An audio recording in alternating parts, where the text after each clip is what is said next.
மக்களே அன்னைக்கு இந்த லாப்ஸ்டர் வீடியோவில் காட்டியிருந்தேன்னா அப்போ நிறைய பேர் இது என்ன பூச்சி போல இருக்குது, இதெல்லாம் சாப்பிடக்கூடாது, இது கெட்டு போச்சு அப்படி இப்படின்னு சொல்லியிருந்தவ.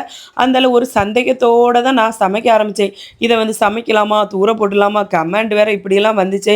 மக்கள் நமக்கு நல்லது தான் சொல்லுவாங்க அப்படின்னு சொல்லிட்டு யோசித்து ஒரு சந்தேகத்தோடு தான் சமைக்க ஆரம்பித்தேன். ஆனாலும் சரி பார்த்துக்கலாம், உள்ளே என்ன இருக்குது பார்த்துட்டா தூர போடலான்னு சொல்லிட்டு இட்லி பாத்திரத்தில் தான் வேக வச்சேன். ஏன்னா இந்த தோல் எல்லாம் ரொம்ப ஹார்டாக இருக்கும். சாதா இறால் போல ரொம்ப பெருசு பார்த்தீங்களா, ஆவியில் வேக வைக்கும்போது அந்த தோல் எல்லாம் அப்படியே ஆரஞ்சு கலர்ல மாறிடும். நான் நிறைய வீடியோ பார்த்துருக்கேன். ஆரஞ்சு கலர்ல மாறினா அதை எடுத்துடலாம் சொல்லுவாங்களா. ஆரஞ்சு கலர்ல மாறினோன்னு எடுத்து கொஞ்சம் ஆற வச்சப்புறமா எடுத்து தோலெல்லாம் பிக்கும்போது அழகா பழம் போல இலகி வருது. ஆனா மண்டைக்குள்ளெல்லாம் ஒன்றும் கிடையாது. ஏன்னா எல்லாம் அழுவி போயிருக்கு. இந்த மீன் சுத்தமா ஃப்ரெஷ்ஷான மீனே இல்லை மக்களே. அதனால இது வேலைக்கு ஆகாது. இதை நம்ம சாப்பிட்டா பல நோய் தான் வரும்.